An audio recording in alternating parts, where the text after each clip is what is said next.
Shields up, Iron Breakers. Rurkan here coming at you with another video, and today we're going to be talking about the upcoming Monster Hunter World Beta for the PlayStation 4, which is going to take place just this coming weekend, so pay attention, you guys. So for starters, if you want to be a part of the beta, you need to be a PlayStation Plus member.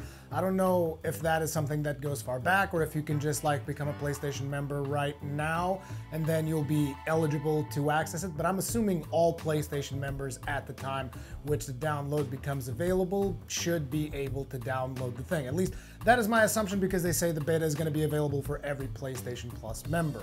So although I do have to say, if you want to like be on the safe side, you might want to get your PlayStation Plus thing going right now. Either way, the download should become available on December the 8th. That is next Friday, which means if you have a slow internet connection, you might want to pay attention during Friday, most likely during whatever time your regional store usually updates. That is when you want to be checking out to see if the download is there. If the download is there, make sure that you start downloading as fast as possible so that you're ready to play when Saturday rolls around.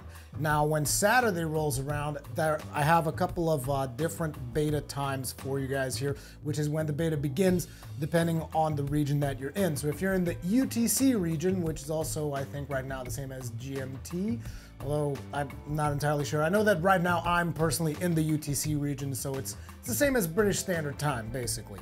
That will be at 5 p.m., which, interestingly enough, I believe that's 1 hour before the PlayStation Experience thing starts. So it almost feels like people will rather be playing Monster Hunter World than watching PlayStation Experience. I don't know how that's going to work out, but either way, you'll have plenty of time to play once the beta opens up. So if you still want to watch PlayStation Experience, don't worry about it. There's plenty of time to play Monster Hunter World afterwards. I'll tell you guys the specifics. But anyway, the beta starts at 5 p.m. UTC, 12 p.m. Eastern, 9 a.m. Pacific, and it ends at the exact same time on Tuesday, on the following Tuesday. So you got Saturday the 9th, Sunday the 10th, Monday the 11th, and Tuesday the 12th. Wow, I had to actually think there. You got 4 whole days basically to play Monster Hunter World, and you're only going to have 3 quests to play, so I'm pretty sure everyone's going to have enough time to play. And even still, usually what happens in these betas is when they're successful enough, usually they tend to extend it for the people that still haven't gotten a chance to try it out, which also means they get to test out a couple more things. But we don't know if that is going to be the case here or not. But usually a lot of these betas that I've been a part of, I've seen them extended for like an additional 24 hours or something like that. I don't know if that's going to be the case here, because usually they also tend to end on Monday. So maybe they're already giving you additional time so that if you can't play during the weekend, you still have Monday and a little bit of Tuesday to get in there. Again, the same time. So basically, December 12th at 5 p.m. UTC, 12 p.m. Eastern, 9 a.m. Pacific, beta is over. So if you haven't played by then, you're shit out of luck. Now, a couple of requirements, because some of you guys might be curious. Do I need to be online in order to play Monster Hunter World? Now, it is most definitely going to be the case during the beta. Usually during these betas, you always have to be online, because otherwise, how could they possibly establish an end date for the beta if you could be offline? You know, you could just cheat with the console clock or whatever. So basically, you're going to need to be online to play the beta, because they're also collecting data and whatnot, because that's one of the purposes of the beta, is collecting, server information, client information, all of that jazz. So you're going to need to be online, but I don't believe you're going to need to be online all the time for the final game. I don't think that's going to be a thing.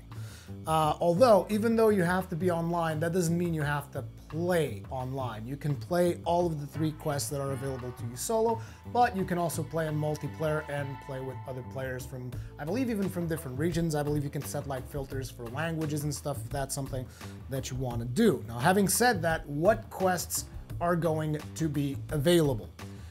So we have 3 quests, and again, you'll be able to play them both in solo and online mode. I'm assuming there will be some kind of scaling to compensate for the additional players, and I hope they don't make it as easy as it was when I played it back at Gamescom, because that shit was easy, man. That was so easy. I killed the Great Jagras right where I found him. Like, he didn't even move.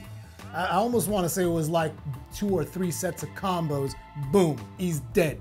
So that was somewhat disappointing. So hopefully this time around they don't hold back with the difficulty, because there's nobody waiting in a giant line to play the game anymore.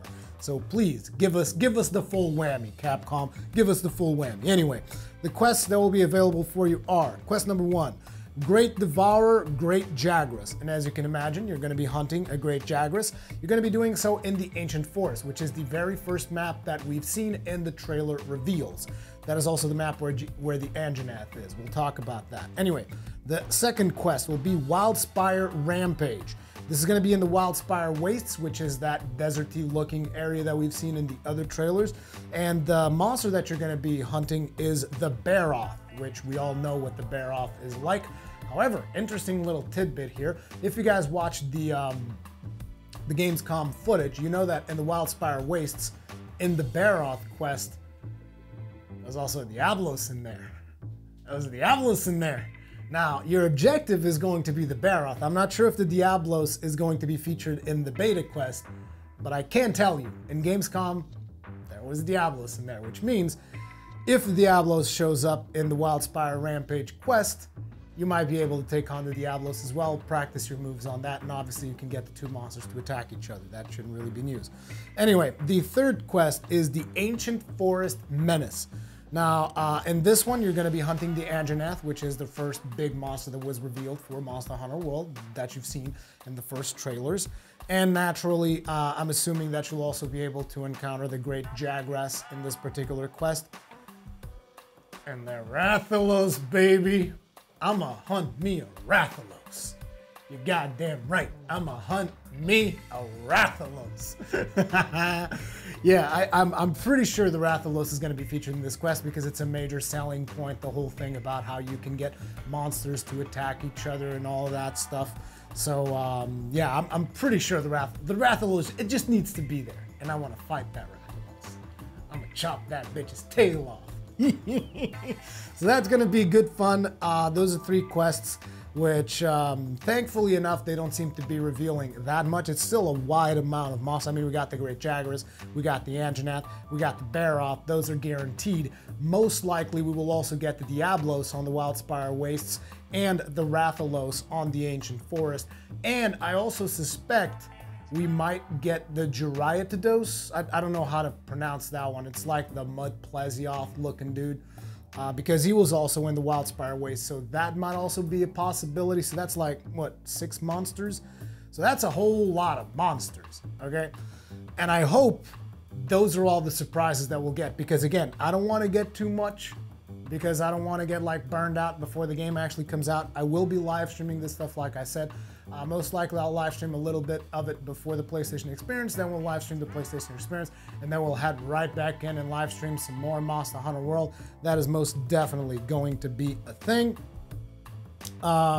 There's also going to be a training mode that you will have available, where you will be able to practice all of the 14 weapons that will be available for you to play with. Now, those 14 weapons, you will be able to swap them on the fly on any of these quests. You just have to go to an encampment, and on those encampments, you'll be able to just swap weapons and I believe also swap armor sets. At least I was able to do that when I played it at Gamescom. You could swap weapons, armor sets, the mantle. You could also pick different mantles. You can swap your palico gear. You can change everything, which means during a quest, if you're playing with a weapon, you're like, oh, this weapon's not as good as I remember. No problem. Just fly back to camp, swap that shit out, get yourself a new loadout, and head back onto the hunt. That's the way it's going to work for Monster Hunter World. So keep that in mind. Like I said, you will have 14 different weapons, and I believe you will also have multiple armor sets to experiment with to test out the different effects and all of that. They will have different armor skills, as we know. I'm hoping, again, that the sets will be somewhat limited, like don't give us too many armor, because I want to actually discover some of these armor sets when I'm playing through the game. Now, an important bit of information here is also your character is not saved. What that means is, for starters, there's no character customization in the beta. You're not going to be creating a character. You're going to have to pick one from 6 different presets. You're going to have 6 presets for male characters, 6 presets for female characters, and 6 presets for your palicos. And basically, I'm assuming you'll always pick a character and a palico before you start playing the actual beta. Your character, again, will not be saved. Every time you get out, your character gets deleted. The quest progress, though, the quest progress is saved. And that is important because there will be a participation bonus. So basically, if you engage in the beta and if you do quests in the beta, you're going to get items and bonuses for the actual game when it comes out. Which is not something I'm a huge fan of, if I'm to be completely honest. It's something that people have been doing for a while, but it's like, you know, it kind of sucks because maybe some people don't have PlayStation Plus right now and they don't want to get PlayStation Plus just for the sake of playing the beta. And also, if you're an Xbox One player, you're like, dude, what about me? Or if you're a PC player, you're like, dude, well, do I just get shafted out of these items? And the short answer is most likely yes, because this is going to be like a PlayStation type exclusive thing, which also helps them sell out the friggin' PlayStation Plus thing, and you know, their cooperation with Capcom. You know, it's like, on one hand, it's great for people that have PlayStation Plus because it adds value to them. On the other hand, it kind of sucks if you're trying to play on PC or console because you're going to miss out on, well, the one thing you're really going to miss out is the face paint, because the other items you can get them. But basically, you're going to be getting a special face paint if you complete any of the 3 quests featured in the beta. This will then be available for you to customize your character on the full retail version, which means PlayStation players will have one more cosmetic option than other players and other platforms, which again, is not really a big deal in the grand scheme of things, but I would rather everyone get everything, if I'm to be completely honest.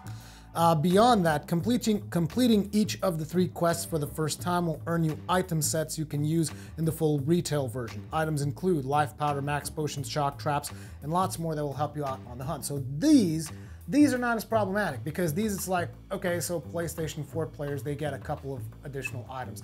Any Monster Hunter veteran will know that these items mean absolutely nothing in the long run, and anyone will be able to farm these out in no time. Shouldn't be a problem. Like, sure, if you're trying to race to see who kills the final boss first, I guess PlayStation 4 players will have a bit of an edge, but ultimately, I don't think anybody plays Monster Hunter World like that. Am I wrong? I don't fucking know. I play Monster Hunter World to have fun, personally, so I will kill as many monsters as I want, and I'm not in any rush to get to the final one. But anyway, that's all I had for you guys in today's video, letting you guys know about the beta. Hopefully this kept you informed. Thank you all very much for watching, and I'll see you guys in the next one.